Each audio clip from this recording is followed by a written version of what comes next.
Okay, hi everyone.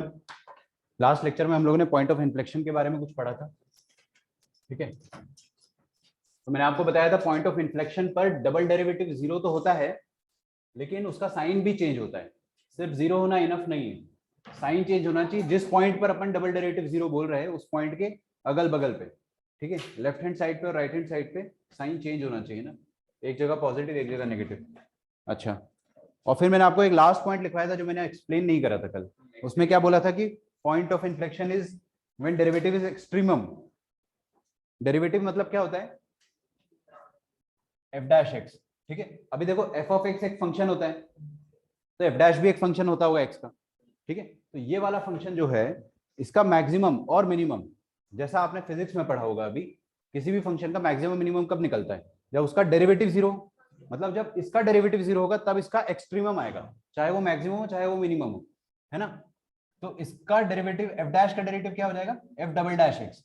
और F double dash जब zero होगा तब एफ डैश क्या होगा? आइदर मैक्सिमम और मिनिमम। तो वही चीज लिखी हुई है वहां पे कि पॉइंट ऑफ इन्फ्लेक्शन, अभी डबल डेरिवेटिव जहां पर जीरो होता है, मान लो वो पॉइंट है X is equal to X not, तो एक्स नॉट पर डबल डेरिवेटिव तो जीरो हो रहा है ना।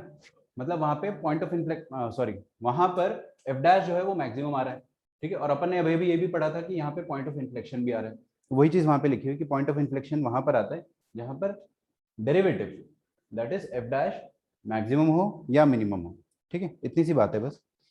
अभी लिखिए एक अगला टॉपिक, इसके बाद मैं आपको ग्राफिकल नॉलेज दूंगा, ठीक है। पहला इंक्रीजिंग फंक्शन, इंक्रीजिंग फंक्शन।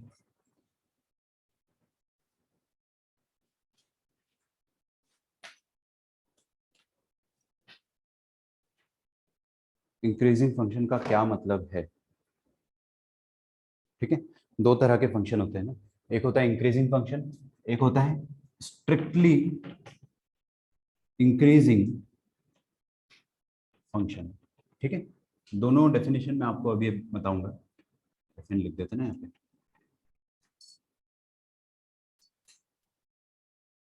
देखिए, इंक्रीजिंग फंक्शन और स्ट्रिक्टली इंक्रीजिंग फंक्शन में क्या फर्क है? सबसे पहले तो इंक्रीजिंग फंक्शन समझते हैं, एकदम देसी भाषा में समझाता हूँ मैं आपको। कोई भी फंक्शन अपने पास अगर y is equal to F of X, इसका कुछ ना कुछ डोमेन होगा, है ना। उस डोमेन के अंतर्गत अगर dy बाई डी एक्स हमेशा पॉजिटिव हुआ, है ना, for all x belonging to real, नहीं बिलोंगिंग टू डोमेन, डोमेन के लिए, डोमेन ऑफ फंक्शन, इसकी डोमेन के लिए अगर इसका डेरिवेटिव हर पॉइंट पर पॉजिटिव होता है, हर पॉइंट पर पॉजिटिव होता है, इसका मतलब ये फंक्शन इंक्रीजिंग है, ठीक है। अच्छा सॉरी, ठीक है ठीक है ठीक है, मैंने स्ट्रिक्टली इंक्रीजिंग और इंक्रीजिंग थोड़ा सा ऊपर नीचे लिखना चाहिए, तो कोई बात नहीं। तो अपन ने ये चीज तो पहले भी पढ़ी है क्या आप लोगों ने फिजिक्स वगैरह में कभी? कोई फंक्शन इंक्रीजिंग या डिक्रीजिंग नहीं पढ़ा? फंक्शंस चैप्टर में मैंने आपको एक हल्का सा हिंट दिया था, है ना। जब अपन ने क्या पढ़ा था, कौन सा टॉपिक था वो? किसके लिए अपन करते थे यहाँ पे increasing decreasing? One one many one के लिए ना, वन वन मेनी वन के लिए। अगर डीवाई बाई डी एक्स हमेशा पॉजिटिव हो तो इंक्रीजिंग फंक्शन है, ठीक है, और इंक्रीजिंग है तो इट इज वन वन। अच्छा, लेकिन मैंने आपको ये चीज बताई होगी उस समय, D Y by D X greater than equal to zero, ठीक है। अब देखो, मैं आपके सामने दो ग्राफ बनाने वाला हूँ। एक ग्राफ ऐसा ज्यादा फ्लैट हो गया, ठीक है, और एक ग्राफ ऐसा। आप लोगों को अपना कॉमन सेंस यूज करना है। अभी मैं जो पूछूंगा उसको कॉमन सेंस यूज करके जवाब देना है। ये वाला फंक्शन और ये वाला फंक्शन, है ना, दोनों में dy बाई डी एक्स के बारे में अगर बात करें तो इसका dy बाई डी एक्स आपको लग रहा है हमेशा पॉजिटिव होगा, यस और no? dy by D X क्या था? Slope of tangent. मतलब आप किसी भी पॉइंट पर टैंजेंट बनाओगे तो उसका स्लोप पॉजिटिव आएगा, मतलब वो टैंजेंट एक्स एक्सिस के साथ एक्यूट एंगल बना रहा होगा। यहां देखकर आपको सेम फीलिंग आ रही है क्या? हर जगह dy by D x positive होगा क्या? होगा, बट ये एक पॉइंट लग रहा है ना यहाँ पर जहां पर कॉन्केविटी चेंज होती हुई नजर आ रही है, उस पॉइंट पर डेफिनेटली टेंजेंट फ्लैट हो गया होगा। सोचकर देखो, हाँ, तो वो एक पल के लिए हुआ है, for a fraction of second वहां पे फ्लैट हुआ है, बट हुआ तो जरूर है। अच्छा, तो क्या इस फंक्शन को और इस फंक्शन को दोनों को अपन इंक्रीजिंग कह सकते हैं? इंक्रीजिंग की डेफिनेशन क्या थी? कि हर पॉइंट पर किसी भी पॉइंट पर अगर अपन इंक्रीजिंग या डिक्रीजिंग देखते हैं तो हम लोगों ने कल ये एक सिंपल सी डेफिनेशन पढ़ी थी, ठीक है। क्या होना चाहिए, बड़े एक्स पर बड़ा वाई आना चाहिए, ऐसा होना चाहिए। अच्छा, ये वाली जो डेफिनेशन है ना, ये दोनों जगह ट्रू है, यहाँ पर भी ट्रू है, चाहे आप ये पॉइंट ऑफ इन्फ्लेक्शन ही क्यों ना ले लो, है ना। इस पॉइंट ऑफ इन्फ्लेक्शन पर जो वैल्यू आने वाली है, इसके पहले जो वैल्यू होगी वो छोटी होगी, इसके बाद जो वैल्यू होगी वो बड़ी होगी, मतलब ये बढ़ते क्रम में तो आ रहा है। तो यार इंक्रीजिंग वाली डेफिनेशन तो सेटिस्फाई जरूर कर रहा है, और ये भी इंक्रीजिंग वाली डेफिनेशन डेफिनेटली सेटिस्फाई कर रहा है, ठीक है। लेकिन हम लोग है ना इसको स्ट्रिक्टली इंक्रीजिंग बोलते हैं। ऐसा क्यों होता है, ऐसा हम इसलिए बोलते हैं क्योंकि यहाँ पे dy बाई डी एक्स ना एक बार भी फ्लैट नहीं हो रहा था, ये कभी भी फ्लैट नहीं होता है। यहाँ पर dy बाई डी एक्स हमेशा पॉजिटिव होता है, इसके पास है डिसिप्लिन, ठीक है। ये कभी भी अपने रास्ते से भटकता नहीं है। dy बाई डी एक्स हमेशा पॉजिटिव, मतलब पॉजिटिव। ये बीच में एक सेकंड के लिए ना जीरो हो जाता है, ये लिखा है मैंने यहाँ पे, dy by D X is greater then और equal to zero.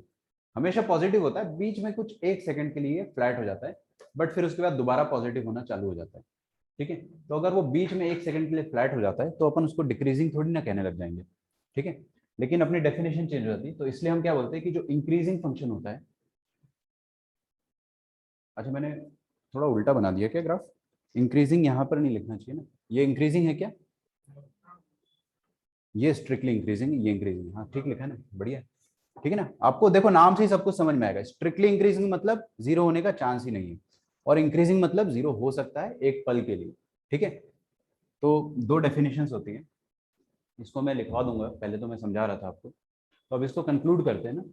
Increasing function मतलब इंक्रीज करेगा, बिल्कुल करेगा। स्ट्रिक्टली इंक्रीजिंग का मतलब ये होता है कि ये कभी भी फ्लैट नहीं होगा, इसका dy बाई डी एक्स जो होगा हमेशा एक्यूट एंगल बना रहा होगा, किसी भी पॉइंट पर देखोगे वो एक्यूट एंगल बनाएगा ही बनाएगा। इसका dy by D x her bar acute बनाएगा, बस वो एक सेकंड के लिए फ्लैट हो जाएगा, इसलिए ना इसमें स्ट्रिक्टनेस चली गई, इसमें स्ट्रिक्टनेस गायब हो गई एक पल के लिए, इसने एक गलती कर दी बस, ठीक है। तो आपको दो चीजें पूछी जाएगी कि फंक्शन इज स्ट्रिक्टली इंक्रीजिंग, तो आप क्या बोलोगे, हमेशा पॉजिटिव रहेगा उसका dy बाई डी, और अगर बोलता है सिर्फ इंक्रीजिंग तो आप क्या बोलोगे कि पॉजिटिव रहेगा लेकिन जीरो भी हो सकता है। ये दो फर्क होता है। सबसे पहले आप लिखो हेडिंग इंक्रीजिंग फंक्शन, जो ऊपर लिखा है मैंने ना, इंक्रीजिंग फंक्शन।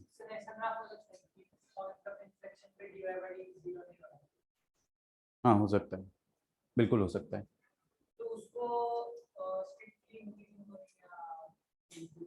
बताता हूँ ना मैं।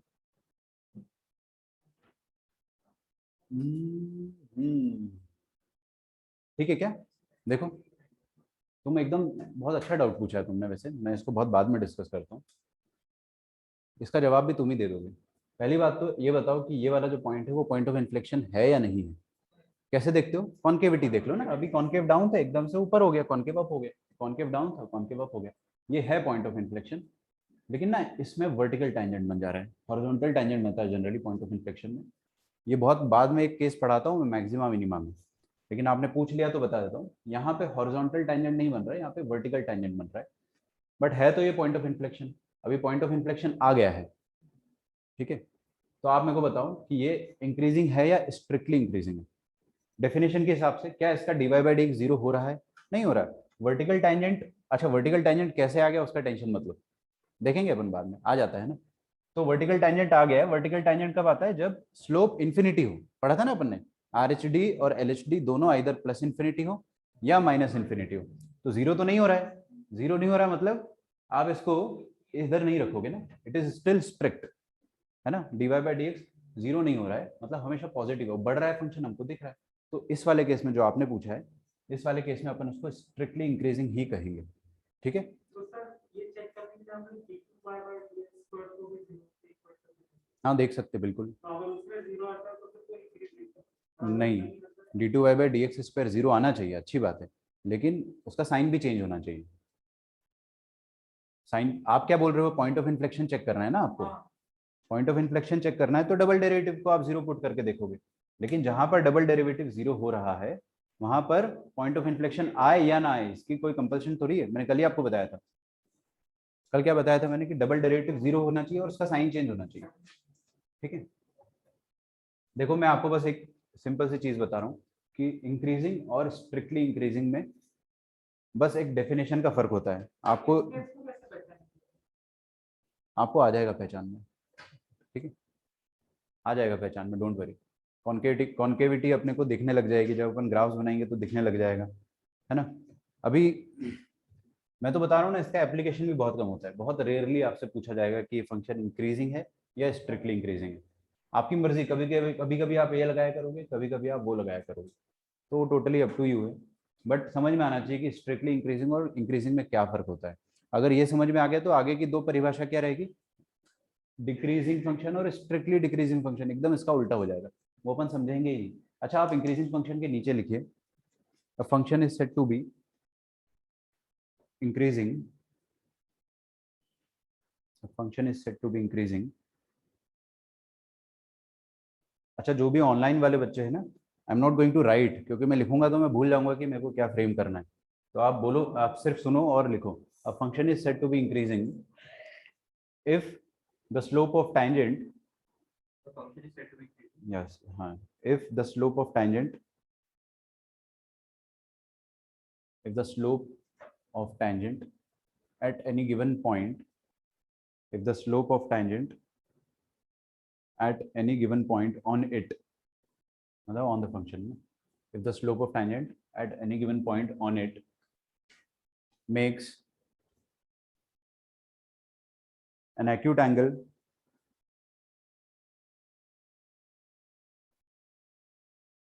लिखा, makes an acute angle or is parallel to the x-axis, is parallel to the positive direction of x-axis। फिर से बोलूं मैं, if the tangent to it at any given point makes an acute angle or is parallel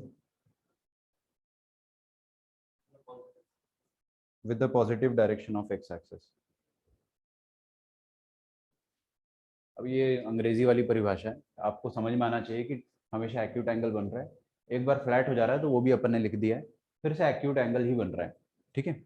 तो dy by D X हमेशा positive रहेगा। इसके बाद एक मिनट, नेक्स्ट लाइन में लिखो, in short, in short slope of tangent is non negative, slope of tangent is always non negative, ऐसा लिखिए, slope of tangent is always non negative. जो मैं बोल रहा हूँ आपको समझ में आ रहा है? नॉन नेगेटिव का मतलब क्या होता है कि पॉजिटिव रहेगा या जीरो हो जाएगा, बट नेगेटिव नहीं होगा, ठीक है। तो ये वाला केस हो गया इंक्रीजिंग फंक्शन का, ठीक है। अब इसको लिख लो आप, that is dy by D X is greater than equal to zero for all x belonging to the domain of function.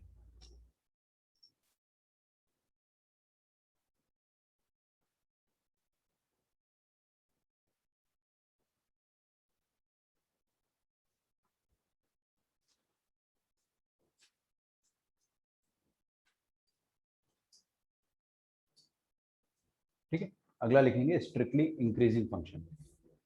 Increasing अपन ने लिख लिया, उसके बारे में पूरी अंग्रेजी लिख ली आपने, एक ग्राफ भी बना लिया होगा होपफुली, ठीक है।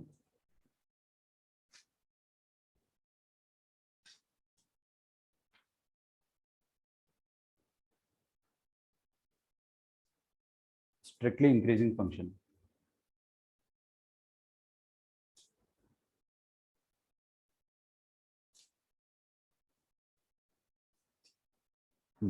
लिखिए, मैंने स्टार्टिंग में उसका क्या लिखवाया था? The function is said to be हाँ, increasing. स्टार्टिंग पता होना चाहिए। लिखिए, a function is said to be strictly increasing, function is said to be strictly increasing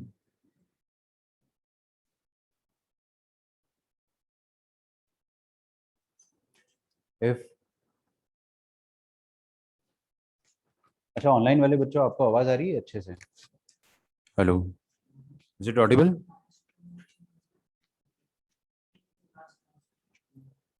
okay, a function is said to be strictly increasing if the slope of tangent, if the slope of tangent at any point, the slope of tangent at any point on it always makes an acute angle, slope of tangent on it always makes an acute angle with a positive direction of x axis. ये definition मैं सिर्फ इसलिए लिखवा रहा हूँ क्योंकि आपको 1-2 महीने बाद फिर से डाउट आएगा कि स्ट्रिक्टली इंक्रीजिंग और इंक्रीजिंग में क्या फर्क होता था। जैसे कि अगर मैं आपसे अचानक से अभी पूछ लूंगा ना कोई 2 महीने पुराना कंसेप्ट कि कॉम्प्लेक्स नंबर का आर्ग्यूमेंट और कॉम्प्लेक्स नंबर के एम्पलीट्यूड में क्या फर्क होता है, तो आप एकदम से चकरा जाओगे कि पता नहीं क्या होता था। 2-3 सेकंड लगेंगे, क्या पता आपको याद भी हो। टाइम लग रहा है ना सोचने में। मान लो अभी तो मैं आपसे डिस्कस करूँ कॉम्प्लेक्स नंबर का एम्पलीट्यूड एम्पलीट्यूड और आर्ग्यूमेंट में क्या फर्क होता था। एक प्रिंसिपल आर्गुमेंट होता है, हाँ, एक प्रिंसिपल। जनरल आता है बस 2n/। लेकिन थोड़ा बहुत डाउट आ रहा होगा दिमाग में, राइट। ये तो मैंने आपसे पूछ लिया, अभी मैं आपको अभी की अभी बता दूंगा। मान लो आपको ये घर में डाउट आता तो आप क्या करते, नोट्स पलटते और नोट्स में जो लिखवाया वो देखते ना। दैट इज वाई डेफिनेशन बहुत प्रॉपर होनी चाहिए। अभी मैं बता देता हूँ। आर्ग्यूमेंट जो होता है वो कोई भी एंगल होगा, मतलब इट कैन बी इधर ग्रेटर देन 180, 360 से ही बड़ा हो सकता है, कितना भी हो सकता है ना, उसको पॉजिटिव डायरेक्शन से ही मेजर करते जाते हो। एम्पलीट्यूड लेकिन -π से +π के बीच में होता है।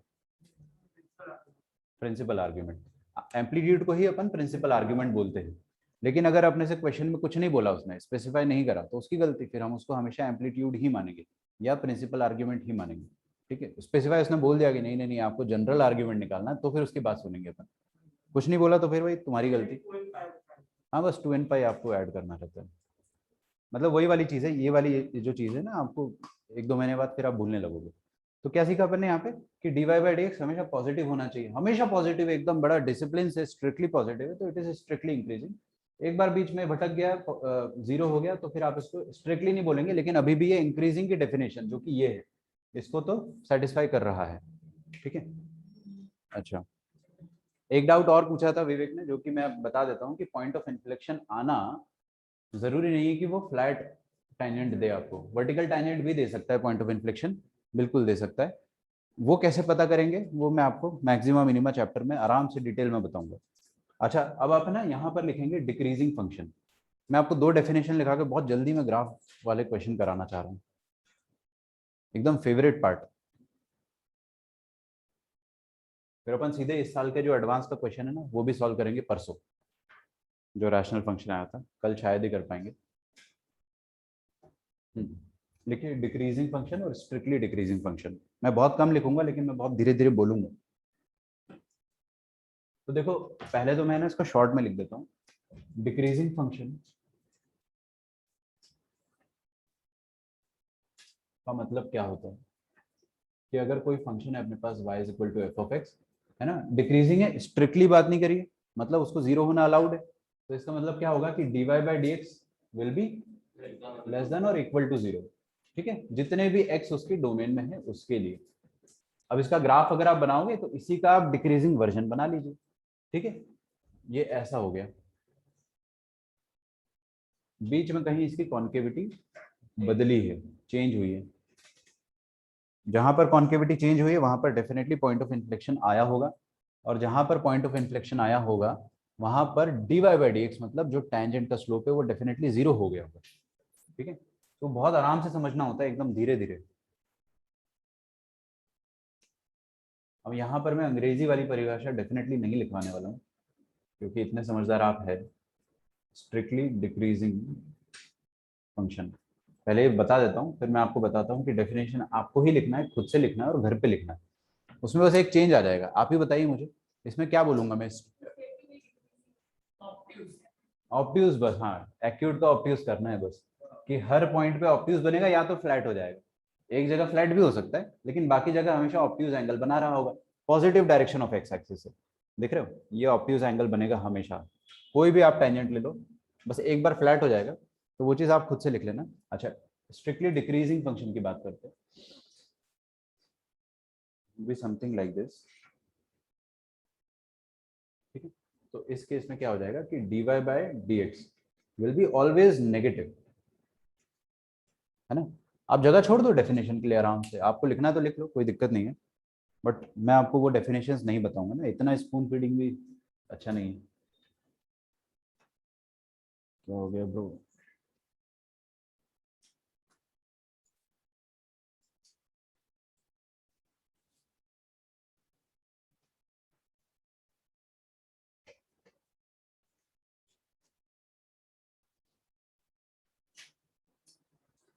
ठीक है, हो गया सब कुछ। इसमें आपने कम से कम बस जो मैंने सामने लिखा है ना, बस उतना ही लिखना है आपको कि dy by D X is always less than 0, बस। चाहे तो आगे स्टाइल मार के लिख दो, for all x belonging to the domain of the function, बस।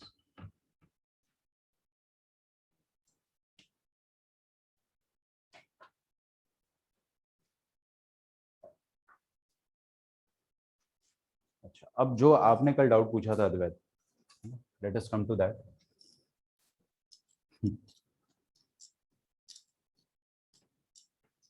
व्हाट इफ फंक्शन जो है वो बीच में बहुत लंबे समय के लिए फ्लैट हो गया, यही पूछा था ना आपने। भूल गए क्या तुम? नहीं, मुझे ऐसा कल का नहीं याद लगा। मैं बता देता हूँ। अच्छा बताओ, अगर अगर मैं आपको सिर्फ ये वाला ग्राफ बना के बताता हूँ, ऐसा सिंपल सा लाइन है, तो आप इसको एक बार में बोल दोगे कि इंक्रीजिंग फंक्शन है ना? क्या हो गया भाई, सुन लो। सर ये मानो है ना, गजब, कौन सी क्लास में हो तुम? सुन लो सुन लो सुन लो, अरे सुन लो, कंट्रोवर्सी वाला पार्ट है इस पूरे चैप्टर में, यही वाला पार्ट है जो थोड़ा सा हमें परेशान कर सकता है, लेकिन ये पूछता ही नहीं कोई एग्जाम में। इतनी बड़ी कंट्रोवर्सी है कि कोई इसमें हाथ ही नहीं डालेगा। देखो, अभी ये इंक्रीजिंग फंक्शन है, राइट, इसमें कोई डाउट नहीं है। लेकिन अगर मैं आपके सामने कोई ऐसी लाइन बना दूं जो ऐसे इंक्रीज कर रही है, फिर बीच में थोड़ी देर के लिए, बहुत लंबे देर के लिए फ्लैट हो गई और फिर से इंक्रीज करना चालू हो गई, तो अब आप ऐसे फंक्शन को क्या बोलोगे? क्या ये इंक्रीजिंग है क्या? अच्छा, सबसे पहला सवाल, अच्छा चलो, अगर मैं आपसे सबसे कठिन सवाल पूछता हूँ, क्या ये इंक्रीजिंग है?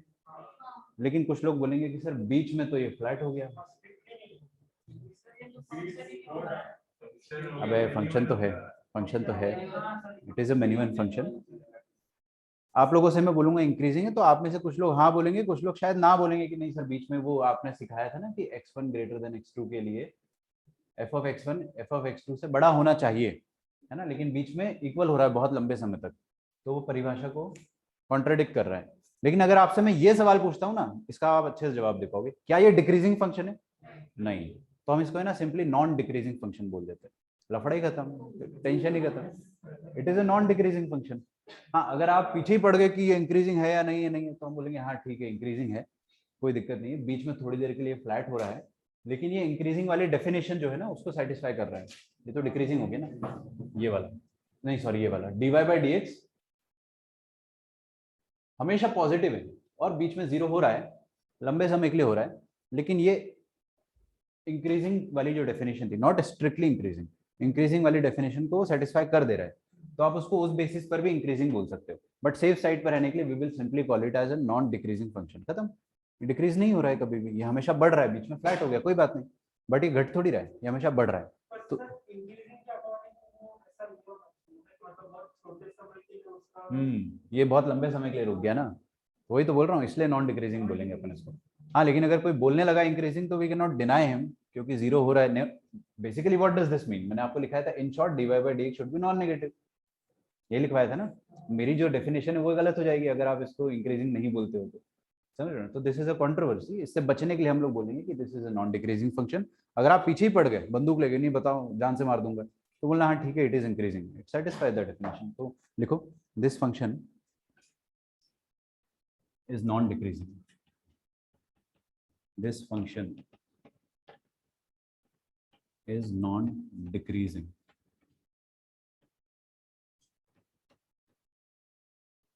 ठीक है, आपसे कोई पूछेगा नहीं है सब, है ना, मैंने बता दिया आपको, क्योंकि आप ही लोग मेरे से हर साल कोई ना कोई पूछ ही लेता है कि सर व्हाट इफ फ्लैट हो गया।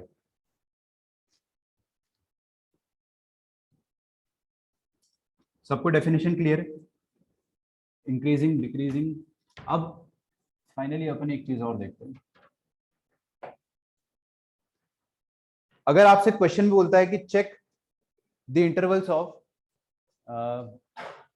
इंक्रीजिंग, मतलब जहां पर फंक्शन इंक्रीज हो रहा है वो इंटरवल चेक करो, तो अब आपको डाउट आएगा कि dy बाई डी एक्स को पॉजिटिव करे या greater than equal to zero करे, ग्रेटर देन जीरो करे या greater than equal to zero करे। ठीक है, तो मैं तो पर्सनली ये कहूंगा कि जो करना है करो, ये करो ये करो, कुछ फर्क नहीं पड़ता है। अगर आप, क्योंकि बेसिकली क्या होगा ना, no one is going to see, आपका आंसर दोनों तरीके से सही आएगा, बट अगर आप बोर्ड एग्जाम दे रहे हो ना, तो गो फॉर दिस, ये मत करो, आप हमेशा यही करो। ठीक है, याद रखना इसको, मैं 10 दिन बाद भी पूछूंगा, भूलना नहीं किसी को। बोर्ड एग्जाम में एनसीईआरटी में स्पेशली वो लोग हर क्वेश्चन को ग्रेटर देन 0 से करते हैं, उसके पीछे कोई कंपल्शन नहीं, आप ऐसे भी करते हो तो मैं तो उसको सही मानता हूँ, बट क्या पता जो पेपर चेक करने वाला है आपका वो ना माने, तो बोर्ड एग्जाम में ये करो, बाकी तो यू हैव द लिबर्टी, आप ये भी कर सकते हो, आप ये भी कर सकते हो, इट इज सेल्फ एक्सप्लेनेटरी। हम क्वेश्चन करेंगे तो आपको अपने आप समझ में आने लगेगा कि हाँ दोनों में कुछ खासा फर्क नहीं है, बस परिभाषाओं का फर्क था वो अपन ने लिख लिया है, ठीक है। तो परिभाषा कोई पूछेगा नहीं आपसे आईआईटी में, डायरेक्टली क्वेश्चन करते हैं, बोर्ड में भी नहीं पूछेगा, लेकिन वो बोल देते हैं ना compute the intervals of increasing,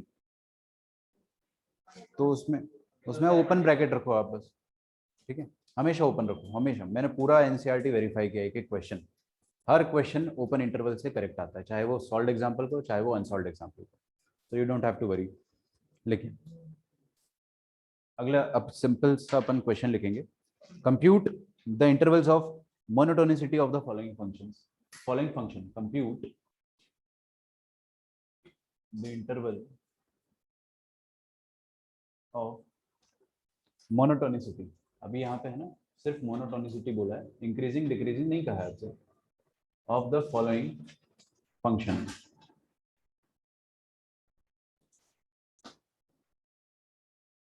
ठीक है। आगे के जो 25 मिनट होने वाले हैं आपको बहुत ध्यान से सुनना है ना, यहाँ से अपन ग्राफ बनाना स्टार्ट करेंगे लाइक एन एक्सपर्ट। अभी तक अपन बच्चों की तरह ग्राफ बनाते थे कि x की जगह -x रखा, y की जगह -y रखा, कुछ ग्राफ्स अपने को पता थे, उसी को मॉड लगा के तोड़ मरोड़ के हमने बनाना सीखा था। अब यहाँ पे हम ऐसे ग्राफ बनाएंगे जो उन तरीकों से नहीं बनाए जा सकते, प्योर एओडी लगेगा उसमें, ठीक है। तो आपको फंक्शन जो दिया हुआ है दैट इज, देखना फंक्शन देख के आप बोलोगे कि इसका ग्राफ कैसे बनेगा सर, x² इंटू e⁻⁻x, ठीक है। अभी इसका ग्राफ कैसे बनेगा सोचो, मुश्किल है, दिस इज डिफिकल्ट, ओके, क्योंकि दो फंक्शन मल्टीप्लाई हो गए। हम सीखेंगे, मैं आपको है ना एकदम प्रॉपर तरीका बताऊंगा कैसे सोचते हैं, ठीक है। और इसको बहुत अच्छे से लिखना, आई एम टेलिंग यू, इतना सिस्टमेटिक आपको नहीं मिलेगा कोई भी बुक में, वो लोग मिक्स तरीके से थोड़ा खिचड़ी तरीके से बताते हैं, आप इसको सिस्टमेटिक तरीके से लिखना, कभी कंफ्यूज नहीं होगे। सबसे पहला ये होता है कि आप डोमेन निकाल लो फंक्शन का, सबसे first step, find the domain of the function. इसका डोमेन है, लकीली कोई दिक्कत नहीं है, we can put any number, है ना।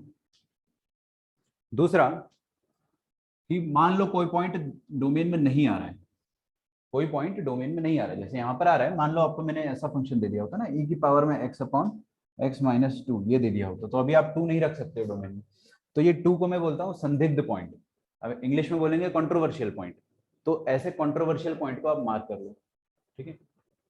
बुक में आपको ये लैंग्वेज नहीं मिलेगी, इसलिए मैं आपको अपने तरीके से बता रहा हूँ, मैच मत करना कहीं से, कंट्रोवर्शियल पॉइंट्स को आप पहले लिख लो अच्छे से।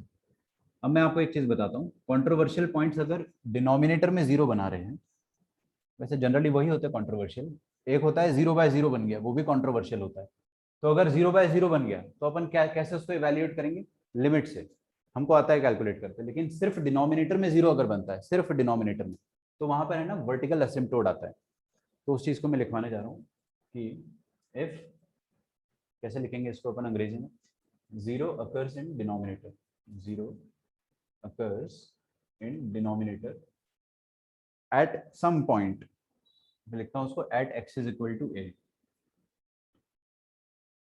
then there will be vertical asymptote. थोड़ा सा सुनने में आपको दिमाग में जोर आएगा, बट अपन करेंगे तो आपको दिखने लगेगा, वर्टिकल असिम्प्टोट, ठीक। तो अपन ने डोमेन निकाला, कंट्रोवर्शियल पॉइंट जो है अपन ने निकाले, अगर कंट्रोवर्शियल पॉइंट 0/0 या ∞/∞ जैसा कुछ है तो वो तो इजीली लिमिट से आप निकाल सकते हो, बट अगर सिर्फ डिनोमिनेटर में 0 आता है तो फिर तो नॉट डिफाइंड हो जा रहा है ना, तो वहां पर वर्टिकल असिम्प्टोट आता है। वर्टिकल असिम्प्टोट कैसे आएगा वो अपन अभी नहीं देखेंगे, 2-3 एग्जांपल्स के बाद देखेंगे, बट मैंने लिखवा दिया। तीसरा हम क्या करते हैं, लिखो चेक द वैल्यू या इवेल्युएट, क्या लिखूंगे, कैलकुलेट लिखो, calculate the values at plus and minus infinity, at plus infinity and minus infinity, मतलब ग्राफ के इस छोर से लेके उस छोर तक, प्लस इंफिनिटी इधर आएगा, माइनस इंफिनिटी एक्स एक्सिस के इधर आएगा, दोनों पर आप वैल्यू कैलकुलेट कर लो, चाहे आप डायरेक्टली कर पा रहे हो या इनडायरेक्टली। मान लो आपने इन्फिनिटी डाला और वाकई में इन्फिनिटी बाय इन्फिनिटी आ गया, फिर आपको लिमिट का कंसेप्ट लगा के करना पड़ेगा। ठीक है, ये बड़ी बड़ी स्टेप्स है, लेकिन देखना खटाखट सॉल्व होता है।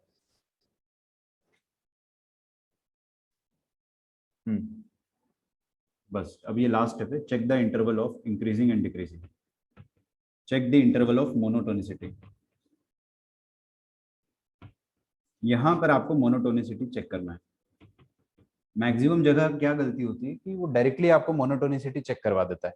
पहला ही स्टेप होगा, आपको dy बाई डी पॉजिटिव या नेगेटिव करा देगा, फिर बाद में ये 3 पॉइंट्स लेता है वो। So that is not good, है ना। ये तीनों अपने को ध्यान में रखना है, फिर अपन मोनोटोनिसिटी की बात करेंगे। अब देखो ये क्वेश्चन देखना कितना आसान लगेगा आपको, इसका ग्राफ भी देखो अपने से बन जाएगा, और इसको ग्राफ, इसके ग्राफ को लेकर कितने सारे क्वेश्चंस बनाए जा सकते हैं वो भी हम लोग देखेंगे।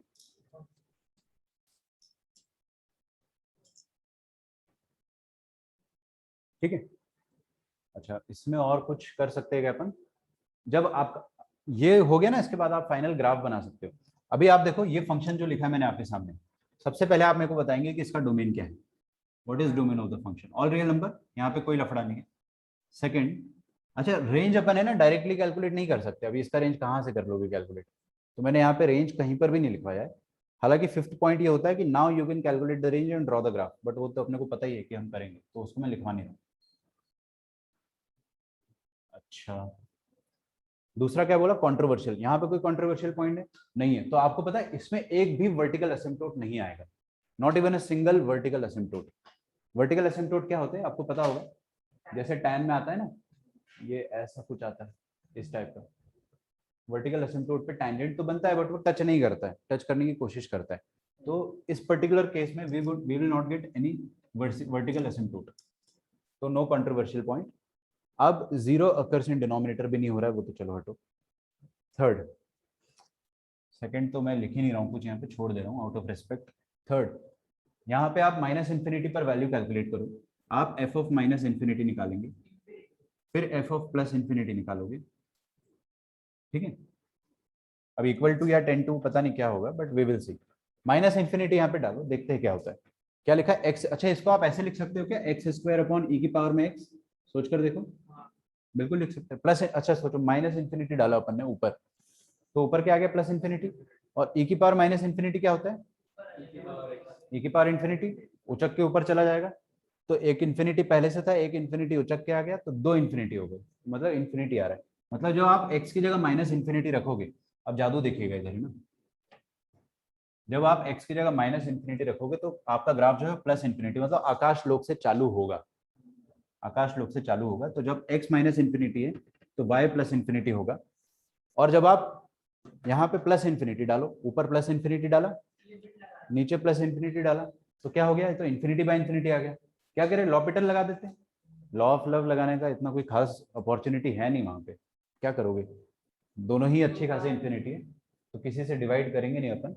बट आप LOL लगा दो ना, एक बार ऊपर देखो, एक बार ऊपर अपन ने क्या करा, limit extending to infinity 2x upon e की पावर में x। ठीक है, क्या अभी इंफिनिटी बाय इंफिनिटी गायब हुआ, नहीं हुआ, अभी भी इंफिनिटी बाय इंफिनिटी बरकरार है। एक और बार करो, तो 2 अपॉन ई की पावर x, अब रखो इंफिनिटी, ऊपर 2 है नीचे इंफिनिटी, अब गायब हो गया। Now this is approximate zero, exactly. मतलब यहाँ पे आपका ग्राफ जो है ना ऊपर से चल के नीचे आएगा, और इधर इंफिनिटी पे है ना ऐसा टच करने की कोशिश करेगा, मतलब हॉरिजॉन्टल एसिम्प्टोटिक रहेगा, वर्टिकल नहीं रहेगा बट हॉरिजॉन्टली एसिम्प्टोटिक रहेगा। ये अपने को फील आ रही है, तो अपने को अब ग्राफ के है ना एंड पॉइंट्स पता है, बस बीच में क्या हलचल हो रही है वो पता करना है। यहाँ तक फील आ रही है सबको, अच्छा बहुत ही बढ़िया। तो ये भी हो गया। अब लास्ट सबसे आसान तो फोर्थ पॉइंट होता है, check the interval of monotonicity. ये लिख लेना, इसको मैं इरेज करूंगा ना, I am running out of space, यहाँ पे तो ग्राफ बनेगा। तो check the interval of monotonicity, तो फोर्थ पॉइंट यहाँ पे लिख देता हूँ। मोनोटोनिसिटी का मतलब क्या होता है कि आपको ये चेक करना है कि dy बाई dx कब पॉजिटिव होगा या कब नेगेटिव होगा। आपका मन हो रहा है नेगेटिव चेक करने का, तो नेगेटिव चेक कर लो, मैं पॉजिटिव चेक कर लेता हूं, क्योंकि जहां पर डेरिवेटिव पॉजिटिव है उसके अलावा हर जगह नेगेटिव होगा, तो कोई एक चेक कर लेते हैं। तो dy बाई dx चेक करते हैं कहां पर पॉजिटिव होगा, इसका डेरिवेटिव निकाल सकते हो आप लोग।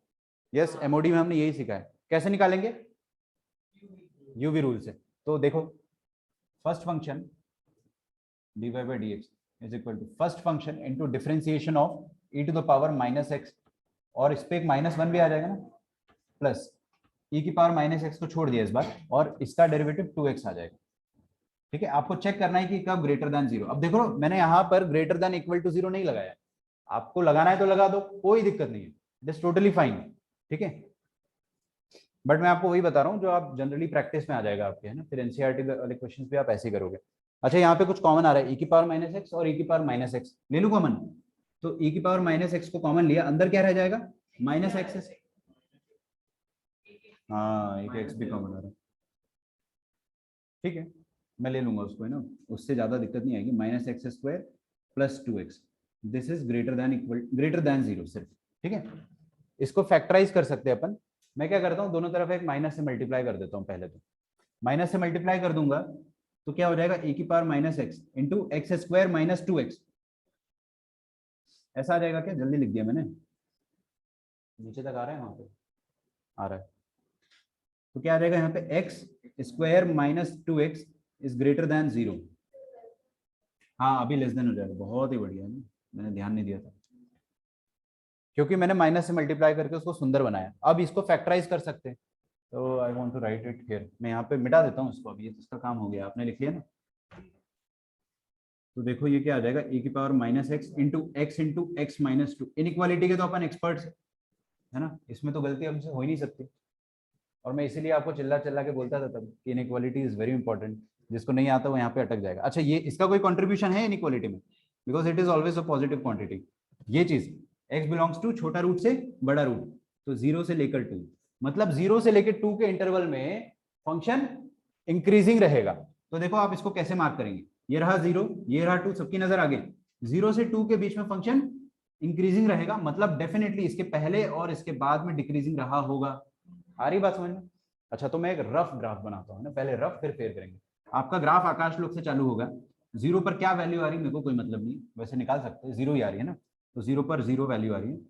अच्छा, तो ये 0 तक डिक्रीज हो रहा है, उसके बाद इंक्रीज हो रहा है, डेफिनेटली 0 पर वो रहा होगा, फ्लैट टेंजेंट रहा होगा, पॉइंट ऑफ मिनिमम, और फिर उसके बाद इंक्रीज कर रहा है कर रहा है कर रहा है कर रहा है, कहां तक, 2 तक कर रहा है। 2 पर क्या वैल्यू आ रहा है, वी कैन इजीली कैलकुलेट, 2 रख सकते हैं यहाँ पे।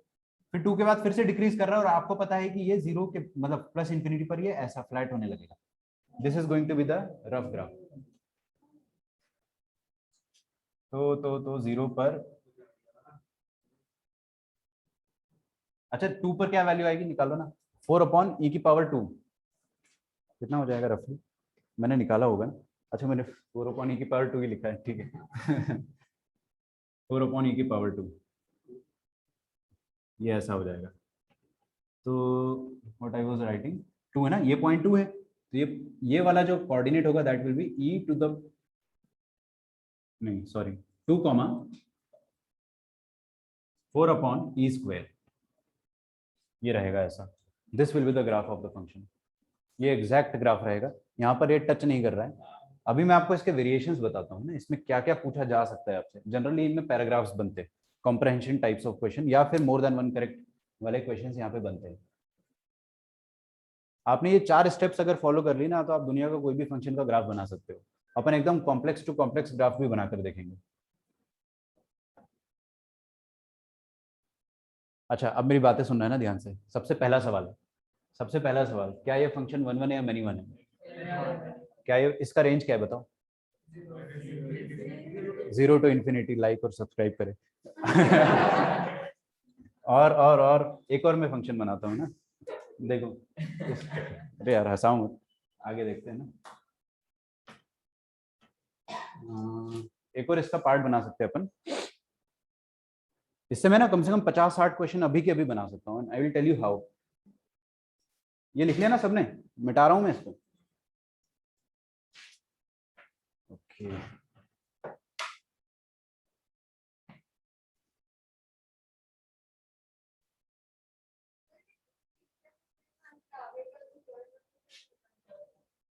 ये इसके आगे का, ये एक्चुअली डिक्रीजिंग है, बट ये टच करने की कोशिश कर रहा है, टच करेगा नहीं।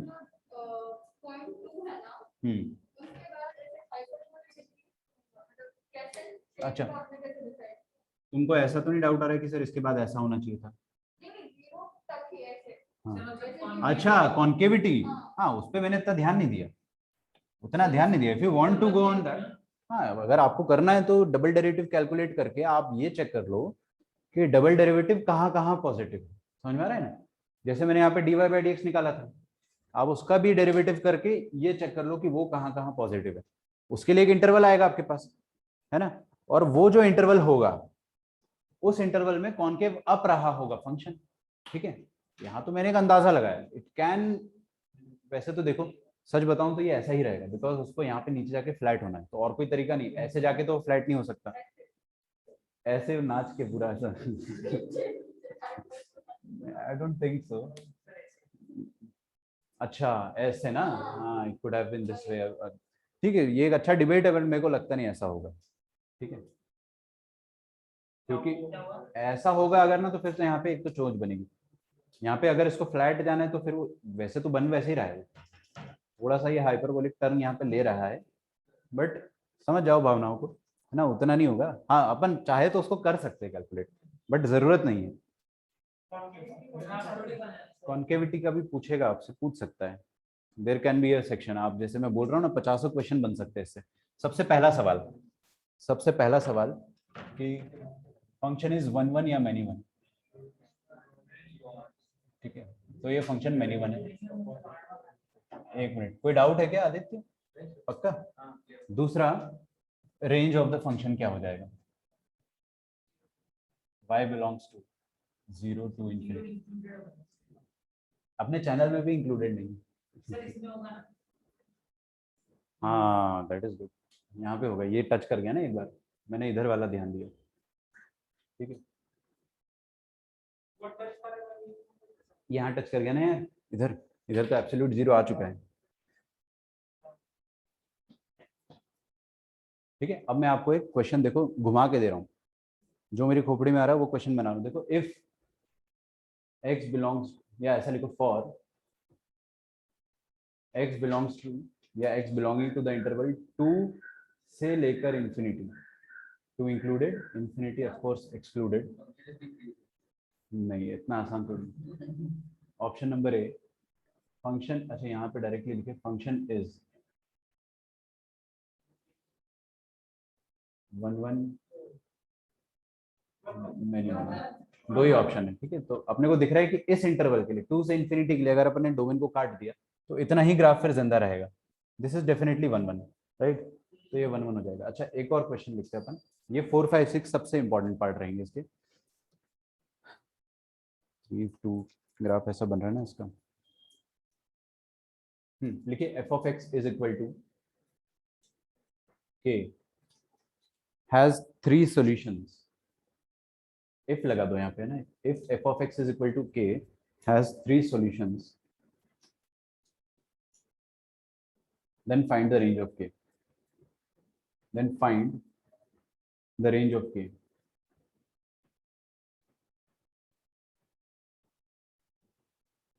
k का रेंज आप फाइंड करें, इसका मतलब अपन समझेंगे क्या होता है।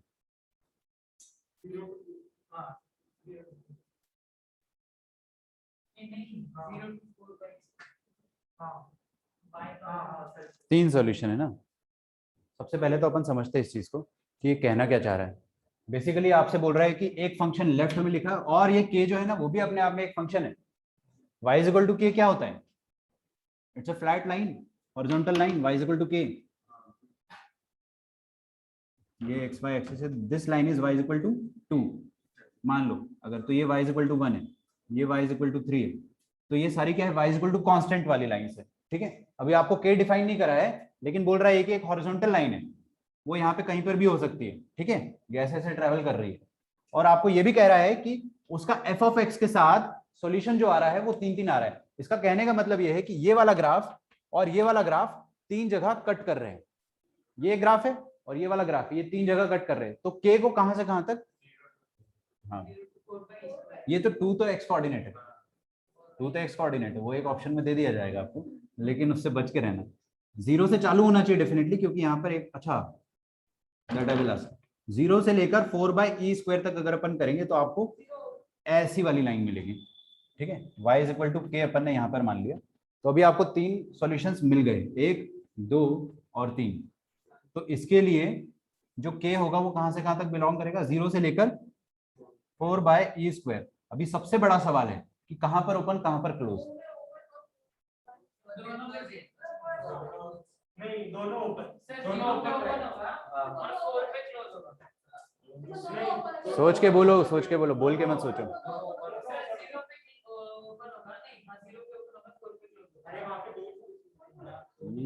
फोर पे अगर तुमने क्लोज कर दिया ना तो आपको एक ऐसी लाइन मिलेगी, ऐसी लाइन मिलेगी। अब ये 2 बार काट रही है बस, एक बार इधर और एक बार इधर, तो 2 सॉल्यूशन आ रहे। तो इस पे आप पहली बात तो क्लोज मत कर देना गलती से भी। फिर अगर आपने 0 पर क्लोज करा मतलब x axis itself, x axis एक ही पॉइंट पर इंटरसेक्ट कर रही है, तो इसको भी ओपन रखना पड़ेगा। ठीक है, 4 ऑप्शन में आपको घुमा देगा वो, ध्यान से सोचना है अपने को। क्वेश्चन नंबर 5, अगर मैं इसी को ऐसा कर देता हूं, if f of x is equal to k has 2 solutions, it has 2 solutions, तो आप क्या करेंगे, k का रेंज बताइए मुझे, then k belongs to what? एक ही आंसर आएगा बस, दूसरा कौन सा आएगा? 0 पर तो आप कह रहे एक भी सॉल्यूशन नहीं आएगा। ये वाली लाइन चलेगी ना, क्या दिक्कत है? This line is what, y is equal to 4/e²। ये वाली लाइन जो होगी वो एग्जैक्टली 2 पॉइंट पे कट करेगी। समझ में आ रहा है आपको? पूरा फील करने का ये क्वेश्चन पूरा फील करने का, ये 2 पॉइंट पे कट करेगा। तो आपको k का वैल्यू जो मिलेगा वो सिंगलटन सेट मिलेगा, दैट विल बी 4/e²। अच्छा अभी सुनो, मैं इसमें ही आपको 3 वेरिएशन करके दे सकता हूँ, सेम क्वेश्चन है, ठीक है, आप अपनी लैंग्वेज में लिखते जाइएगा। If f of x is equal to k has 1 solution, exactly 1 solution, okay. सोच के बताना है ना, बता के मत सोचना। 4/e² से बड़ा और सिंगल ये करेक्ट आंसर है। देखो पहली बात तो इस बीच में तो आपको या तो 3 या तो 2 सॉल्यूशन मिल रहे है ना, इधर तक भी 2 सॉल्यूशन, इसके ऊपर जैसे ही वो खट से ऊपर जाएगा आपको एक एक सॉल्यूशन मिलने लगेगा, है ना, ये वाला एक सॉल्यूशन, तो मतलब 4/e² से बड़ा है ना। तो k जो रहेगा that will be greater than 4/e²। Include नहीं करा मैंने, देख रहे हो, से लेकर इंफिनिटी, ये ओपन ब्रैकेट है, लेकिन एग्जैक्ट 0 पर भी आपको एक सॉल्यूशन मिलेगा। देखो ना, एग्जैक्ट 0 पर भी आपको एक सॉल्यूशन मिलेगा। ये मत सोचना कि यहाँ पे टच करेगा, कभी टच नहीं करेगा, बस कोशिश करेगा वो, इंफिनिटी तक कोशिश करेगा टच करने की। तो आपको सिंगलटन 0 जो है वो इंक्लूड करना पड़ेगा, करली ब्रैकेट है ना, बना लेना अपने हिसाब से, ठीक है।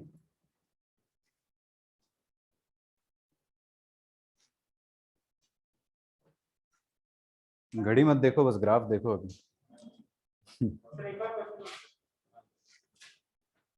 तुम्हारा फिजिक्स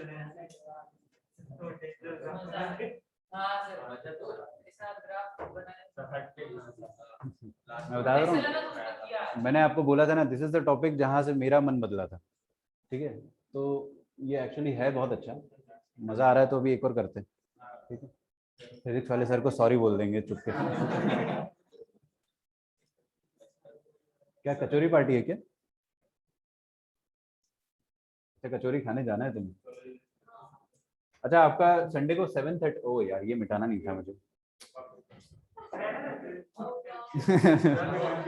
ओ नो हो गया इधर। अच्छा आपको पता है, अगर मैं आपसे ये वाले क्वेश्चन में डायरेक्टली बोलता कि रेंज निकालो बिना ग्राफ के, तो वो बहुत मुश्किल हो जाता निकालना। कोई तरीका है ही नहीं जो रेंज निकाल सकते हो आप, ग्राफ तो बनाना ही पड़ेगा आपको। और ग्राफ बनाना इतना ही मुश्किल नहीं, मैंने 4 स्टेप लिखवाई है, लेकिन वो खटाखट होती 4 स्टेप सॉल्व। अभी एक और करते हैं अपन, x/ln x लिखिए। हाँ ठीक है, ठीक है, ठीक है, वही करेंगे। उसके बाद जो वेरिएशन है वो मैं आपको कल बताऊंगा। x/ln x, सबसे पहले क्या लिखवाए थे यहाँ पे मैंने, अभी आधा आधा लिखा है। खुद से करना है क्या? चलो एक बना के देखो फटाफट रफ ग्राफ, ये तो मैं कंप्लीट भी नहीं कर सकता चाह के।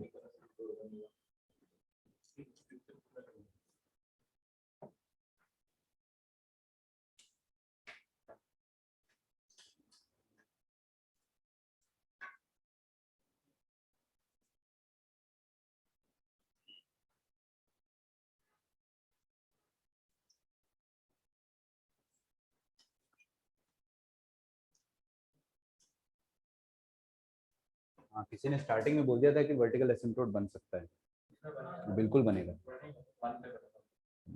और वो वर्टिकल एसिम्प्टोट जहां पर बनेगा वहां पे अपने को दो चीजें और करनी पड़ेगी।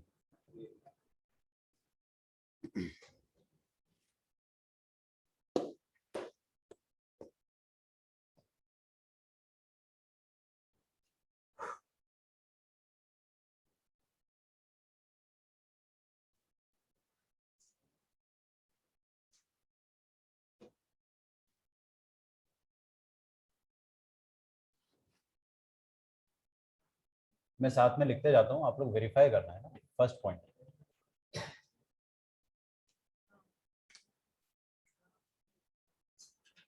आ गया ग्राफ?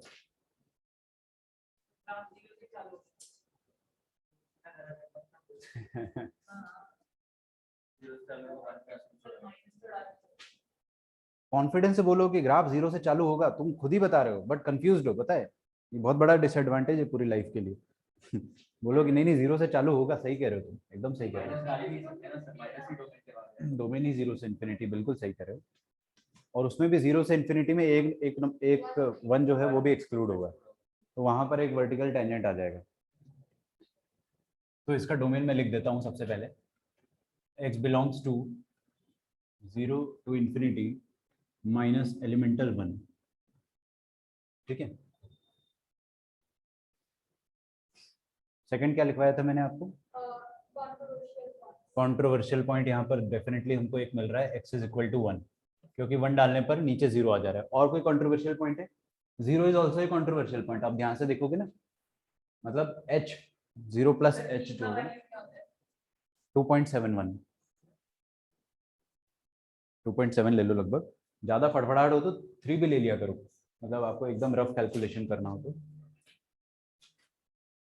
तो कंट्रोवर्शियल पॉइंट एक तो आ गया अपने पास, क्या? 1। बट मैं आपको एक और चीज बताऊं, यहाँ पर है ना, 0 भी एक कंट्रोवर्शियल पॉइंट है। एग्जैक्टली 0 प्लस जो होगा ना वो कंट्रोवर्शियल, और 0 तो इंक्लूडेड ही नहीं है, तो वहां पे तो अपन गड्ढा लगा देंगे। अच्छा ठीक है, अभी कंट्रोवर्शियल पॉइंट किस तरह का है? यहाँ पर डिनोमिनेटर में 0 बन रहा है, डिनोमिनेटर में 0 बन रहा है, दैट इंप्लाइज कि वर्टिकल असिम्प्टोट आएगा,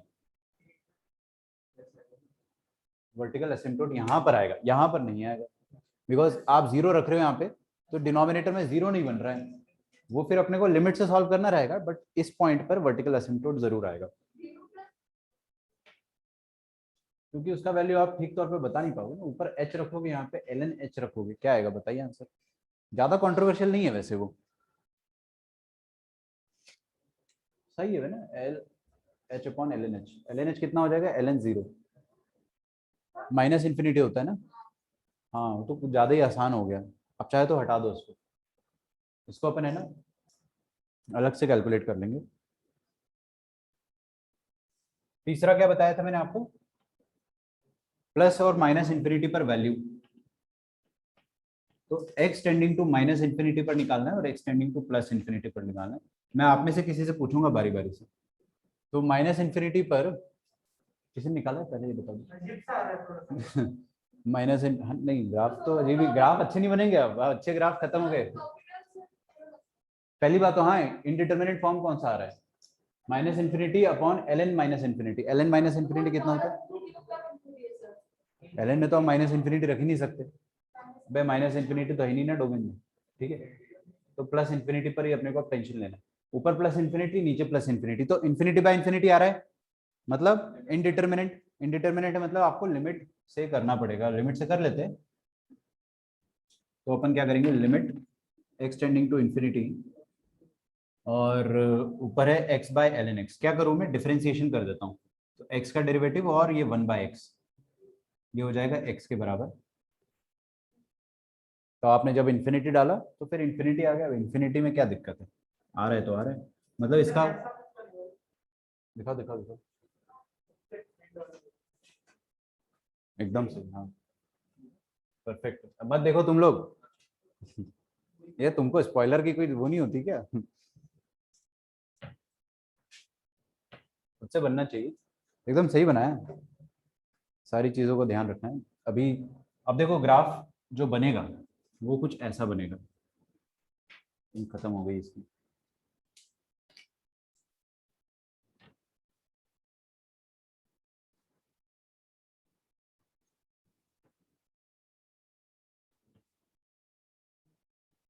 ये हो गया x और ये हो गया y। x is equal to 1 पर हमको कुछ कंट्रोवर्सी मिल रही है, तो 1 पर वर्टिकल टेंजेंट डेफिनेटली आएगा, वर्टिकल टेंजेंट नहीं सॉरी वर्टिकल एसिम्पटोट, है ना। ठीक है, 0 पर गड्ढा आ रहा है क्योंकि 0 आप डाल नहीं सकते, तो 0 पे पहले आप गड्ढा बना दो, फिर एग्जैक्ट 0 पर तो आप कोई वैल्यू निकाल नहीं सकते। अच्छा, तो 0 प्लस पर अपन वैल्यू निकाल लेते हैं। तो अब मैंने प्लस इन्फिनिटी पर निकाल लिया, माइनस इन्फिनिटी पर निकाल लिया, और 0 पर भी निकाल लेता हूँ यहीं के यहीं।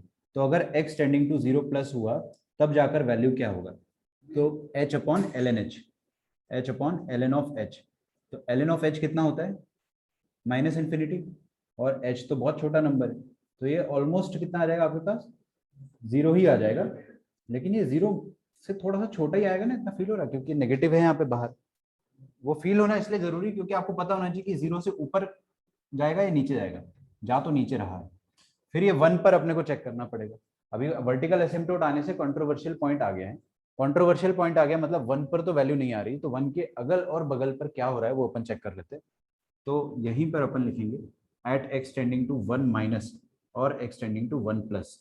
1 माइनस और 1 प्लस पे क्या होगा, बड़े आराम से निकाल सकते हो, ऊपर रखो 1 माइनस एच, है ना, 1 माइनस एच, और नीचे रखोगे आप ln of 1 minus H,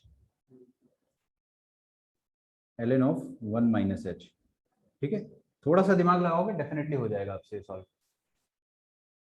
sir graph बच्चे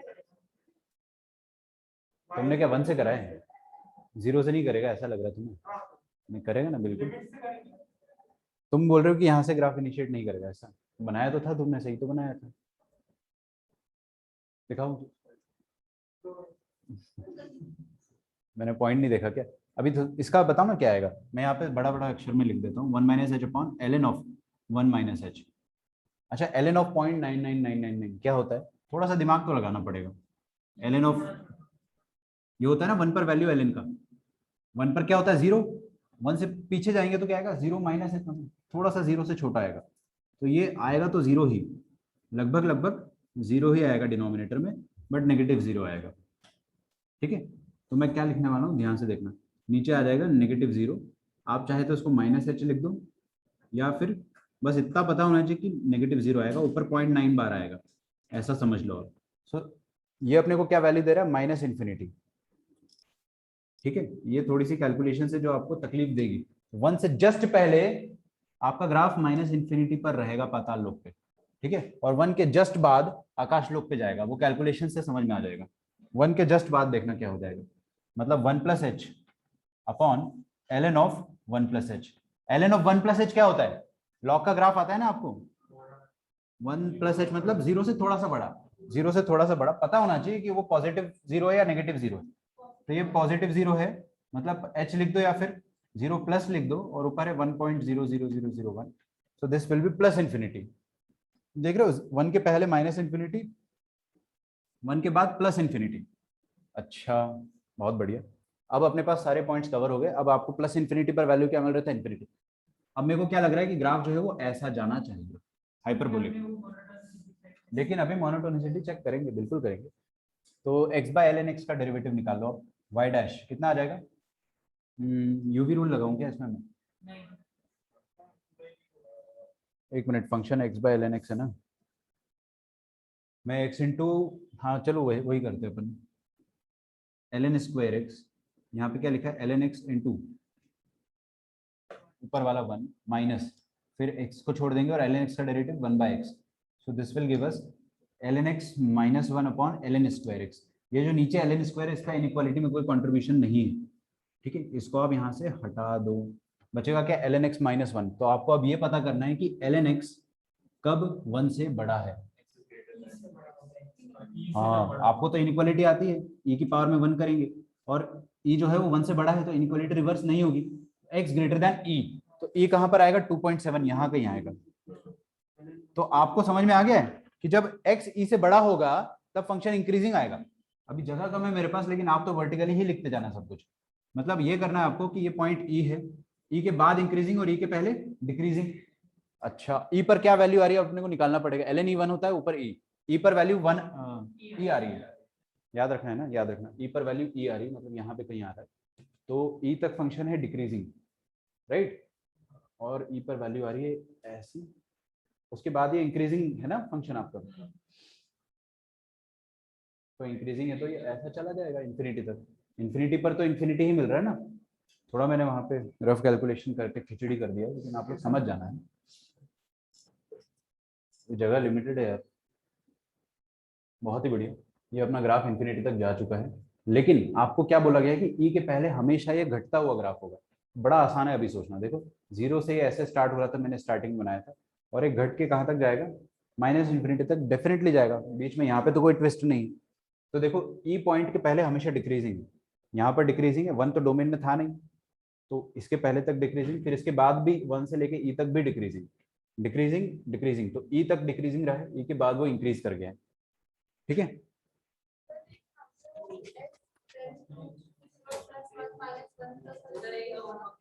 मैं बता होमवर्क दे देता हूँ।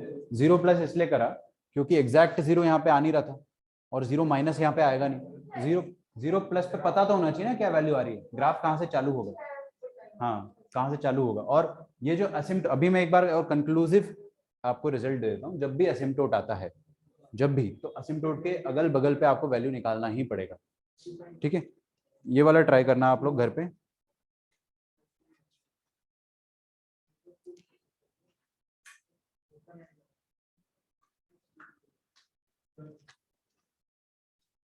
तो वो जो 1 और e के बीच में जो ग्राफ बना है, इसको ऐसे बनाए या ऐसे बनाए, तो अलग तुमको अगर ऐसे बनाना है क्या, हम ऐसे बना के आप फिर ऐसे बनाओगे तो ऐसे आ जाएंगे ना, वो ऐसे आ जाएगा, बड़ा अजीब सा दिखेगा, समझ रहे हो। कौन होना तो इसको यहाँ पर फ्लैट है, क्योंकि इसके बाद वो इंक्रीज कर रहा है, यहाँ तक डिक्रीज करेगा ई तक, उससे L N H minus infinity होता है, इसीलिए लिया। देखो ना, ये जीरो से थोड़ा सा, ये एल एन का ग्राफ है ना, जीरो से थोड़ा सा बड़ा लोगे तो आपको पाताल लोक पर वैल्यू मिलेगी। ये सब आपको ओरली चेक करना होता है। आया सब कुछ समझ में आया सबको, कहीं पर भी दिक्कत दिक्कत हो बताओ। एक और क्वेश्चन दे रहा हूँ मैं, ये वाला आप खुद से ट्राई करेंगे। y is equal to X to the power x where x is greater than 0। ठीक है, सिर्फ x पॉजिटिव के लिए ग्राफ बनाना है, नेगेटिव के लिए इसका बन नहीं पाएगा, जगह कम है इसलिए वहां लिख रहा हूँ। ये वाला आप ट्राई करना, इसमें आप जितने, अच्छा इसका रेंज वेंज सब लिख दोगे ना, माइनस इन्फिनिटी से लेकर 0 ओपन, फिर ये वाला, ये पॉइंट क्या है, ई कॉमा ई, ई कॉमा ई है, तो ई से लेकर इन्फिनिटी। ठीक है, फंक्शन मेनी वन है। फिर वो के वाला अगर मैंने आपको दिया 2 सॉल्यूशन के लिए क्या करेंगे, 3 के लिए क्या करेंगे, 0 सॉल्यूशंस के लिए क्या करेंगे, 0 सॉल्यूशन के लिए उसको 0 से ई के बीच में रहना पड़ेगा। वो सारे वेरिएशन मैं चाहूँ तो कल लिखवा दूंगा। 0 की पावर में 0 इज इनडिटरमिनेट, उसको कैसे कैलकुलेट करते हैं वो मैंने आपको सिखाया ही नहीं है, सिखाया था। ओ हाँ, ये तो चलो मैं कल ही बता दूंगा, लिमिट लेके करना होता है, मैं बताऊं आपको। सुनो तो, 0 की पावर 0 वाली जो लिमिट होती है, उसमें आप क्या करो कि लिमिट का आंसर अज्यूम कर लो l, ठीक है, फिर लॉग लेके कंटिन्यू करो। मैं फिर से बता रहा हूँ, आंसर अपने को लिमिट का निकालना है, हमको मेथड नहीं पता है क्या है, तो आंसर अपन ने l मान लिया। ठीक है, इसका आंसर अपन 0 पर दिक्कत जा रही है ना, तो 0 पर आंसर आप l मान लो, फिर आप ले लो दोनों तरफ लॉग, लिमिट के अंदर भी लॉग जा सकता है, तो limit x to the power x लिखा हुआ है, इसको आप l मान लो कहाँ पर, 0 पर, फिर आप ले लो दोनों तरफ ln, ln ऑफ x की power x is equal to ln of limit. ठीक है, तो ये आ जाएगा x into L N X is equal to L N of L, और हाँ लिमिट तो एक्सटेंडिंग टू 0 चल ही रही है। अब देखो ये कितना कंफर्टेबल हो गया, now this is not 0 to the power 0 anymore, ये है 0 इंटू इन्फिनिटी। चेक करो ना, एल एन 0 कितना होता है, infinity, L N H infinity होता है ना, माइनस इन्फिनिटी, और ये 0, अब ये 0 इंटू इन्फिनिटी हो गया। अब इसको जैसे आप सॉल्व कर सकते हो वैसे करो, वो तो मैं नहीं बताऊंगा, वो तो खुद से करो। ठीक है, दैट यू कैन डू। हाँ ये थोड़ा मुश्किल है बट करो ना ट्राई, क्या दिक्कत है। ठीक है, तो मिलते हैं अपन नेक्स्ट क्लास में। क्या हो गया, नहीं लिमिट की जरूरत पड़ेगी आपको। ठीक है everyone, will see you tomorrow. आपका होमवर्क जो रहेगा वो आपको मोनोटोनिसिटी में, मोनोटोनिसिटी आपको मॉड्यूल के शुरुआत के सिर्फ 10 क्वेश्चंस सॉल्व कर लो, अगर हुआ तो कल डिस्कस नहीं करूंगा, मैं कल भी नहीं करूंगा। ठीक है, only 10 questions of module. Bye everyone.